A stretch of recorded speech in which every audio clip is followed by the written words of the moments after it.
This is Out Loud and Laughing. Today we join Gaytriarchs on our final episode of 2025. Straight out of our Cameo DMs and Gay to the Pod. Joining us today are the voices behind the anti-goop of parenting, David F. Vaughn and Gavin Lodge. They are the Gaytriarchs, two Broadway veterans and recovering PTA leaders who are just sick of the sanitized perfect parenting narrative. From navigating the complexities of surrogacy to the chaos of raising kids as two dads, they offer a hilarious, brutally honest look at what it actually means to be a queer parent today. Welcome to the show, our friends, David and Gavin. What an intro. Ow, ow, ow. That's how we do it here. Love that intro. That's fantastic. Did I write that? Did I write that? Or did somebody else? David, did you? I didn't write it because he said my name wrong, but that's okay. No. I did. I forgot a consonant there. David that was FM Vaughn. Excuse me. Yeah. Thank you so much for having us. We're stoked to be here on this side. We are excited and slightly scared to have you guys on our podcast today. And as David's nodding, as we should be. Yeah, absolutely. So yeah, guys, welcome. Tell us a little bit about your pod. I know John just mentioned it, but we want to give you a little airtime at the front about your pod, because if not, we're just going to talk about what we want to talk about. No, absolutely. It's a podcast, first of all. Yeah, sure. You're in your 40s. David is very anti-pod. He's very anti-pod. Something about that shortening, it just feels like we're too old to be able to say pod. Anyway, I like to start every interview with criticizing the hosts of the show. Yeah, well done. Well done. That was twice, by the way. That was twice. So about 3 years ago, first of all, I became a dad. I have two kids. I have a 6-year-old and a 3-year-old. And as soon as I became a dad, I was like, why does every gay parent I see everywhere just have these beautiful beach pictures, and they're all rich and they're all white and they're all so thankful for their life, and there's nothing funny, there's nothing, and they all have abs, and they all have all of them have abs, and they're all vacationing all the time like somebody I know. And I was just like, this is not the life I'm living. Where are those gays? Where are those gay parents where they're laughing and they're like brutally honest about stuff? And it didn't exist. It flat out just did not exist in podcasting. It didn't exist on television. It was all very thankful and very rich. And so I called Gavin and I was like, do you want to like have a podcast and we just like laugh about being gay parents, and we're not being all serious about it and talking about surrogacy the whole time? We're just gonna like laugh and curse and talk about dicks. And he was like, absolutely. And so that's how Gaytriarchs was born. Yeah. And I had wanted to try to do something like this also in previous times, like everybody who essentially has a child and then says, I have a lot of things to say, so I should start a podcast. All of those idiots out there. But thank God I had somebody like David who actually follows through with the things he says he's going to do. So when he called me and said, I'll do 90% of the work, I'm like, this is exactly the way I've wanted to be carried into the podcast world, is on somebody else's shoulders. But while I have the microphone stuck in my ears right now, I also have for context, I have a 12-year-old and a 14-year-old. And so it's kind of, may I say that we come at this with different angles, because I have teenagers and he's just beyond toddlers, although we started really with him in the dregs of toddlerhood. And I admit sometimes David and I have not discussed this. Disclaimer that I'm bringing up news here, but sometimes I wonder, oh my God, do we need a third person to come on and talk about babies? Because babies is so critical to what we talk about. But David. And yes, also Brian and John, you're going to have to cut him off at some point. He doesn't stop. You just have to jump in every once in a while and stop. I heard a crying baby could do that. Yeah, exactly. I also heard that you said David does 90% of the work, and I want to know if David actually agrees with that percentage number. For sure. It's also like having sex with Gavin. Like he expects somebody else to do 90% of the work. Mm-hmm. Yeah. Mm-hmm. Lays on his back. Here for it. Lays on his back, points his heels to Jesus and prays on handbags. Yep.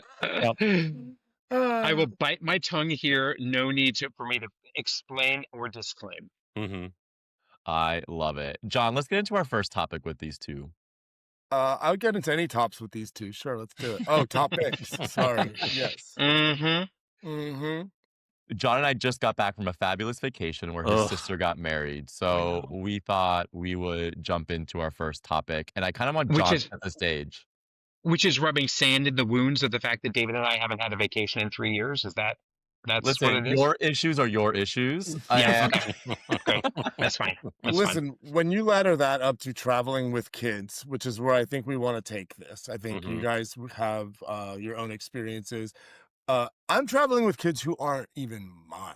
Okay, fine. like this becomes like more along the lines of torture as opposed to quality vacation, self healing time.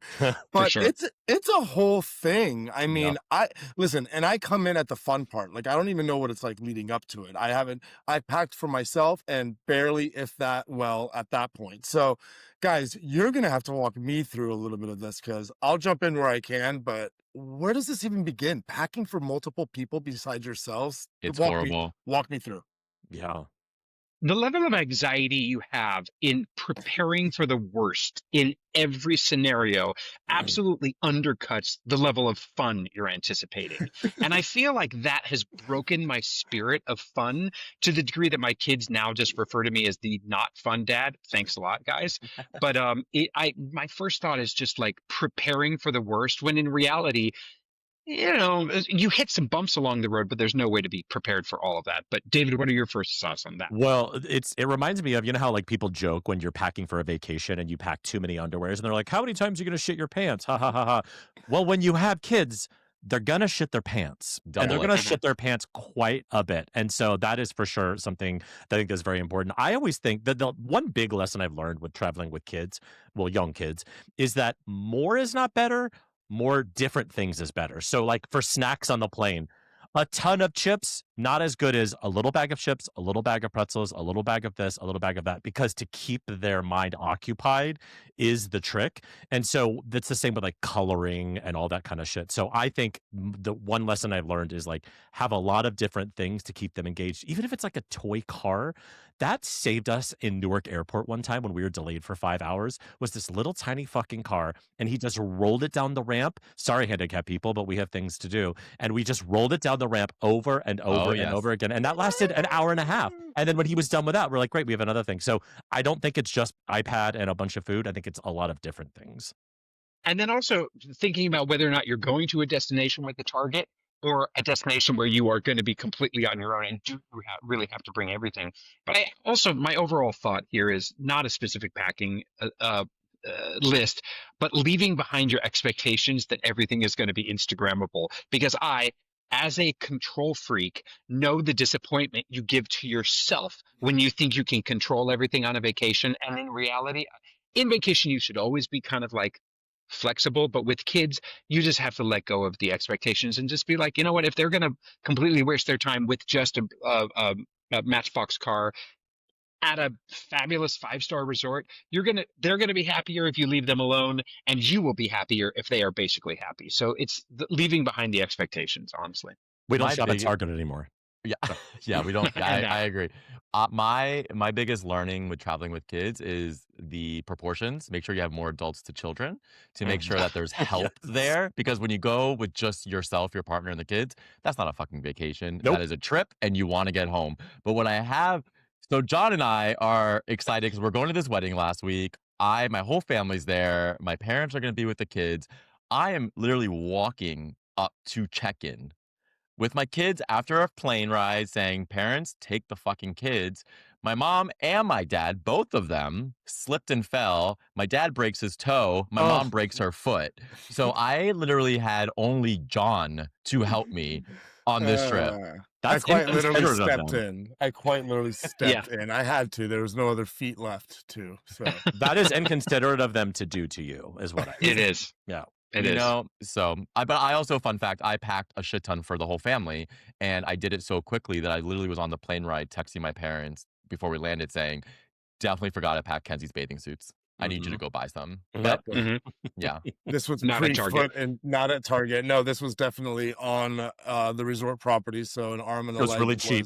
Yeah. Yep, exactly. so I told them to buy 2, not 1. Well, I mean, if you think about it, Brian, it cost them both their feet. So Fair. Yeah. No. anyway, Yeah. no. But then on top of it, now you have all the supplies, and now you have the experience. And Gavin, you sort of started to touch on it, where you sort of have to relinquish control and roll with the punches and take it as it comes. But then, like, you've just spent all this money, And you want an they're Instagram moment. and they're supposed to be having fucking fun, and Yeah. now they're throwing a temper tantrum, and it's because of the dumbest thing. How do we get through that healthily, y'all? Because this You don't. Yeah, you don't. Yes, I would say I think this is somewhat answering your question, is that the lesson I feel like I've learned in life with these kids, but also on vacations, is don't trade fun for fun. If your kids are sitting in the pool playing with a Matchbox car, but you have this great event, there's a big slide over there, and you're like, no, we should be on the slide right now. Don't trade fun for fun, because here's what's going to happen. You're going to pull them away from the car. They're going to start crying. You're going to be like, no, don't worry. The slide is way more fun. They're going to refuse to go down the slide. Then you're going to force them down the slide. Then they're going to cry. And then you've ruined your day. So when your kids are having fun, whether it's something you've paid for or not, don't trade fun for fun. And Are so you sure you weren't on our vacation, David? Did that happen? Am I hitting a sensitive spot? Like, very much so. Slides and trading and happy and angry kids all together at once. It was a joy. But along those lines also, when you do have to trade something for something and you're just having a epic tantrum, don't try to force them to sit down in the restaurant. Don't try to force them through the whatever expectation you had. If you change the scenario, David, what is it you often say? Let's go to David's wisdom here, but you often say you need like water or air, right, to change. If there's ever an issue with your kids, if they're ever like being shitty, add air or water. Take them on a walk, make them them play in the sink. It changes everything. Splash water directly in their face, that kind of thing. Waterboarding? Waterboarding. Yeah. Scream, yeah. Scream Waterboard them or choke them is what I'm saying. Yeah. Scream asshole directly into their faces as loud as you can, so that they feel the wind on their face, that kind of thing. But yeah, forcing them to do the thing that they don't want to do while you're on vacation just makes everybody miserable. So have another drink and let them, I suppose, I don't know, dictate their own fun, and you just go along with it and get rid of those expectations. It got to the point where the vacation was fun. I wouldn't say it was our most magical vacation ever, but Adam and I were excited to land in 20-degree weather. That's how excited we were, just to get home, back to we want to get back to our routine. Like, the kids needed their fucking school. Teachers needed to play a 50% role in their raising, not me being 100%. Like, your husband messaged one of I had posted a story about us like sliding down the hill in the snow because it snowed up here while you guys were down there. Yeah. And he was like, oh my God, I'm so jealous. And, and I was like, ha ha ha, you're on a beach. Or he's like, no, actually, I wish we were in the snow right now. Because here's the hard part with vacations that, like, so John doesn't get to experience. He doesn't, well, he did a little bit, but like, during the day, even if people are engaging with your children, even if you have help, your parents, whatever, you still have that morning routine and that bedtime routine. And that starts your day not happy, and it ends your everyday vacation not happy.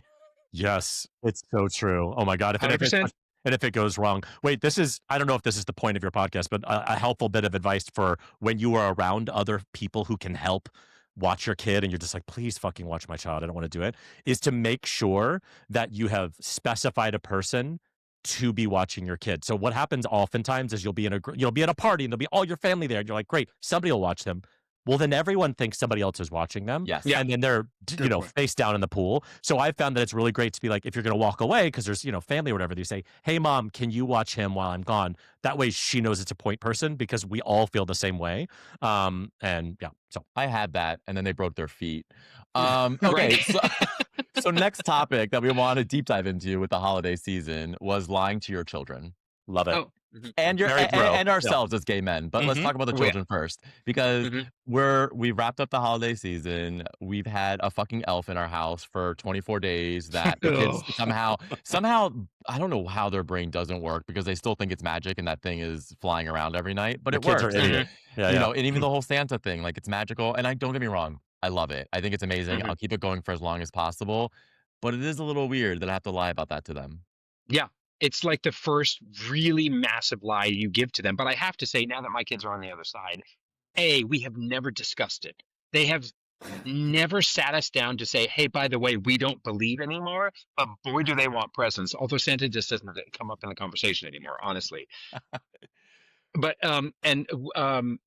but it's been interesting how we've just never had like we've had more like serious talks about sex as teenagers, but we never talked about Santa Claus, which is weird to put sex and Santa Claus in the same sentence. But I would Is say it? that talking about Is it? To be fair, as long as To be fair, as long Gavin as it's doesn't like Target talking Santa to his. Daddy. Oh yes, oh my God, yes, he's so hot. But to be fair, Gavin does not like talking to his children in general. And so That's the fact good to that he know. doesn't talk to, But no, it is massive lies we are telling them and setting them up for their future of disillusionment, which is basically what parenting is, and setting them up for therapy. So yes.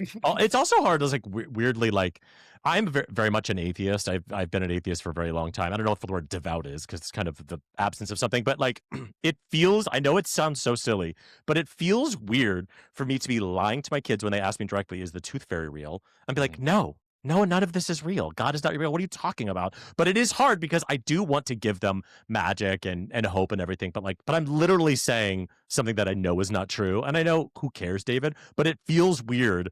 My son just lost another tooth the other day, and he was like, "Is the tooth fairy real, Dad?"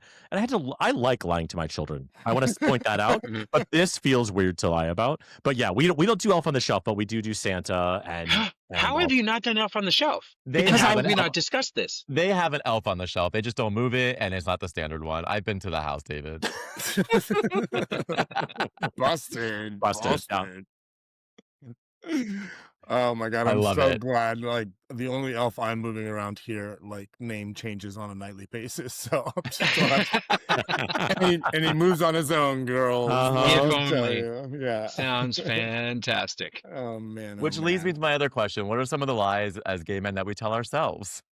Yeah. Oh God. Ah, How long is this podcast? that I Girl, we lie to that ourselves daily. that 2026 is going to be different than 2025, probably in all the Amen. ways. Oh, yeah, Amen. that's And I true. mean that personally. Like, am I actually going to start eating the way I said I was going to in January 2025, or No. exercising, or doing the things, or having Nope. way more sex, or all the things? It'll probably be the same. But is I that a mean, gay trait or is that just a Yeah. 50-year-old trait? I'm going to pass this back to you guys because I'm curious to know the ways that you all are lying to yourselves, because I think to myself, how many lies am I telling myself all the time? And is it a gay thing? well, given the time of year, I really just thought maybe it's interesting to even connect the fact that like New Year's resolutions and lies to ourselves, like they seem to somehow like end up going hand in hand, although I try really hard for them not to. But like, are we changing annually, or like are we more changing like in these like large seasons? Like I'm gonna give myself a little bit more grace, and maybe I'll exercise the same New Year's resolution 4 years in a row and see how close we get in 4 years, you know? I don't know. A girl can always dream. Nah, A girl can Oh my always God. dream. Has he frozen like that, or is he just holding it? I think he's frozen Oh, like that. We can continue on without him, though. Oh no. my Oh, please God. take a Yeah, screenshot. I'm gonna take a screenshot right now because this is really good. Hold on. Everyone smile. Uh, Great, got it. Got it. All right, let's wait till he comes back. Nice. Oh, I love we got it. All I'm right. back. Can I access the chat? Let's see. Oh no, I can't. Okay. I'm back. So I think for me, telling lies, I mean, as a gay man, but also a parent, I always tell myself I'm doing a good job as a parent, which I think that is a Oh. lie. I always tell myself I want to get a C minus at least, and that's passing, so that's good. Mm-hmm. So I don't need to be the best parent. I don't need to be the worst parent, but that's a lie. I definitely tell myself. I'm like, yeah, I'm good at this. That's definitely a lie. You know? At the risk of being a little too sincere with an impressionist wannabe Bob Ross painting behind me, I will immediately push back on lies telling ourselves, because we all know that gay men, one of our superpowers is our vulnerability and our honesty. And honestly, we're telling a lot fewer lies than most of the world out there. And if we set that example for our children, it's going to be a better place. And I'll stand by that. David, we had Pedro Pina on our podcast recently, and he basically said something around coming out of the closet feels so good because you like are like releasing a lie, and that like when we're in the closet that that is the lie. So I really think that it's really beautiful that you just said we are authentically ourselves, that we have sort of come to a lot more truths than some other people who are near us have. And so kudos to us. I think we should really start off on the right foot this year. There's Given all also And setting that example for our kids too. So I love that. I also, there's another person who said this way more eloquently than I, that they were saying, like, as gay people, when we come out, we have to pick through what part of ourselves is authentic and what part of ourselves was created to protect ourselves in being in the closet. And so when we come out, we're like, okay, am I really into country music and girls? No, I made that part up. Am I really wanting to be a dad? Yeah, I think I do want to be a dad. We talked about this on one of our shows, is like, I think a lot of gay men start their parenting journey with like, oh, I want to be, but in a heteronormative way, where they were like, oh, well, because I was in the closet for so long, I knew I wanted to get married and have children. And then when you come out, you don't have to have kids really. And then you kind of have to decide, oh, am I actually going to have kids as a gay man because I authentically want to be a dad? Or is this some part of my kind of protection I was making when I was pretending to be straight? But can I call all of you guys out? Because I think that Oh, I good. agree with it a Good, little good. bit. But as a gay man, when I am feeling a little bit heavy, I go to the angled mirror in my room that makes me look skinny. And I tell myself, I don't look that bad. So I feel like on a daily, I still lie to myself, regardless of, I agree with everything everyone's saying. But, you know, there are many lies I tell myself to make myself smile, even though in the back of my mind, I know, yeah, okay, if I go to the actual mirror, it's not that pretty. These jeans do still fit and they still look good. Yes. Yeah. I love it. I'm not losing my hair. I think it still looks fine. I can't. Gavin is not losing so. his hair. He's just combing it more forward. And there's a Oh, difference. That is true. So good. Okay, so then we're gonna take it to a little bit of a turn because it's been so great talking to you guys about parenting. Really? But it'd be nice to get to know you guys a little more as dirty gay men. Yeah. So we want to call this lightning round the Gaytriarchy Unplugged. Oh boy. And so we're basically going to give you two things to pick from, and we want to hear both of you answer which do you prefer. And no clarifying questions because you just have to take it for how you take it, right? Oh, And good we'll luck go with from Gavin. there. He's gonna clarify you to death. Yeah. I'll start with the first one. It's easy, we think, but people always ask clarifying questions, John, on this one, I feel like. They do. Scruff or no scruff? Scruff. Scruff, yeah. Why? Easy. Period. Are we supposed to give? I give no clarifying. No, Brian, See, you are leading. I told you right away. First question. Brian is clarifying. leading the witness. Yeah. You're leading the witness. I am not leading any witness. I want to understand your answer. I want to dig Okay. into your answer. That's So all. it is a clarification. We're not supposed to ask. But he's the host, Gavin. He's the host. Oh yeah, He's I'm allowed to do it. clarify your Yeah. answer. Fuck yeah. No, you guys aren't allowed to. We're the tops here, guys. Oh yes, yes. My clarifying is yes to scruff because I am very attracted to masculinity, and I attribute those two things together. I think I can say exactly the same thing. Yeah. Mhm. Yeah. It's about manhood and being men, and I Yeah. appreciate the scruff. Yeah. Scruff, but also washes his balls, which is a delicate line. Yeah, yeah. Not musky. Not musky. No, I want to smell soap. Thanks. You wa- like Irish soap? Yeah. Like what was it, Irish well, not Springs? cheap white people soap. I mean, like, so at least give me a Dove body wash or something. You know what I mean? Something Again- with exfoliants. Again, here we are, boys, lying to ourselves. Lying, lying to ourselves, lying that we're tops, lying that. Oh yeah. Got it. Dove soap, clean balls, manly man. Find him, I'll marry him. Give me a stinky twink any day. Yeah. Yeah. Do you boys prefer a circuit party or a board game night? Board game night. So easy. Board game night. Yeah. Circuit party, obviously. Oh, you run that I train. mean, no strings attached, and yeah, absolutely. Yeah, Do but they have like, a lot David- of those, David, in Connecticut? Zero. But Zero. also, I circuit think there's a parties community- start at like 11 p.m. I've been Right. asleep for 2 hours. What are you talking about? I do believe that community exists up here on the dirt road with the chickens that I live in. But I've heard tell that there is that world out there, not for the gays particularly, but I have yet to know who's part of it and get some real details. But I'll report back when I find out. A circuit party with chickens sounds very fun. I'm actually into that. Yeah. You know, who doesn't love a whole thing of cock? Yeah. Yeah, honestly. Yeah. Okay, you guys are at a baseball game. Are you pitching or are you catching? I'm trying to decide which way Pitching. to go this way. I would rather be throwing the ball Okay. than having a ball flying at my face and being so afraid it's going to hit me in the face or my balls for that. Even though you just said you want to go to a circuit party, just going to clarify that. Yes. Can I say my answer is I'm in the locker room blowing the team? Yes. Yes. Oh, okay. Listen, So everyone needs a fluffer. Yeah, totally. Yeah. David, I identify. Yeah. I see your side and I raise you. No. So we already identified scruff or Yeah. smooth. So I'm gonna skip to big spoon or little spoon. Big spoon. Big No. spoon. I'm little spoon with the dog. She's actually the big Aw. spoon. Because Adam won't Aw. even touch me. He's like in bed. He's on the other side of the bed. He's got his like dentures in and his face mask and a red light therapy mask in. Oh, 100%. So And the CPAP machine as well going. Yeah, literally. That's literally my biggest turn on. CPAP White machine. noise. White noise. Yes. White noise. Do you prefer a drag brunch or a Sunday reset? What's a Sunday reset? I can't ask clarifying question. I guess a drag brunch. Okay.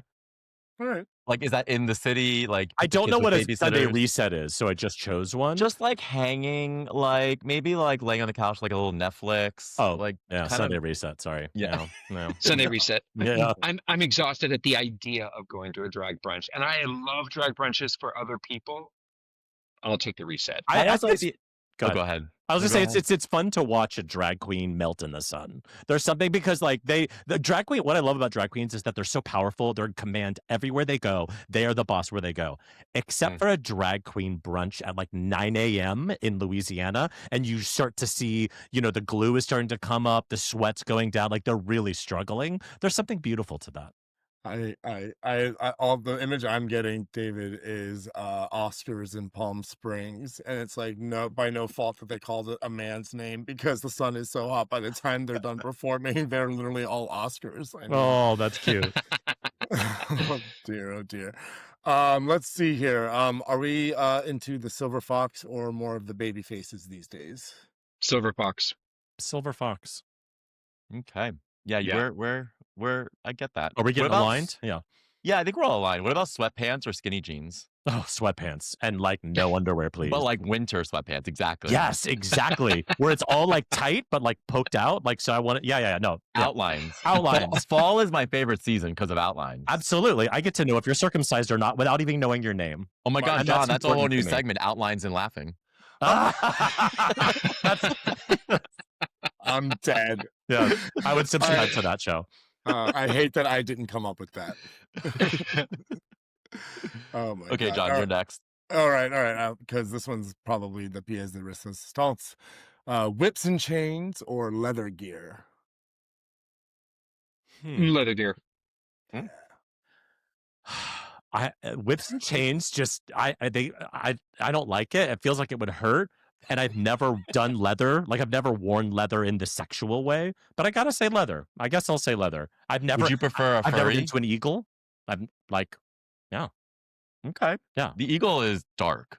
it's like, dark, literally but also dark. again, my aversion to musky balls. I feel like that's not my place. I don't belong. That's going to there. be probably the eagle, most likely, with the leather, but probably not whips and chains. So then maybe you could ease into it. What about hold me while I cry? Is that one of the options? Should be. Okay. That is David brings that up enough that but this is definitely making disclaimers and clarifications. But don't forget, you're not the top here, David. Don't forget. Okay, loud one. Last one. And I want to unpack this one. A dad bod or a Greek bod? Oh, so easy. It's such an easy answer. Oh, okay. I know Gavin's. Dad bod. No, Yeah. Gavin, that's a lie. You are always talking about like, his muscles in his chest and No, I am so hot and so into a dad bod, and I mean like authentically, because I feel like there was a part of me for a while that was like, oh, dad bod, I'm now hot now suddenly in the gay community because I don't have a 28-inch waist. But then I was like, oh no, like I think it's kind of hot, and maybe it's because now I feel more comfortable in bed with him. But like for sure, dad bod all the way. The right amount of See, of girth. he's closet muscle queen is what he is. Circuit party? You think circuit parties are into dad bods? Fine. No. Fine. No. How about all of the above? There we go.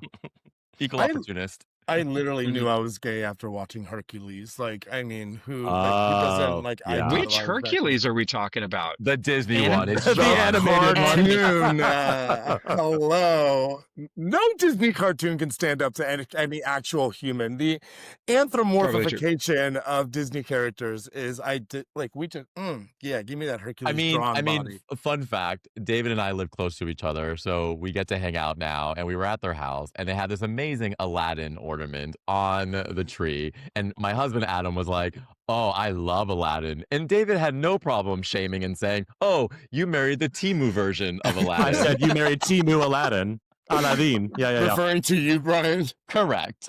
And I died. When Brian comes over, it's 4 hours of being mean to each other, and then we hug each other and say we love you, and then they leave. It's fantastic.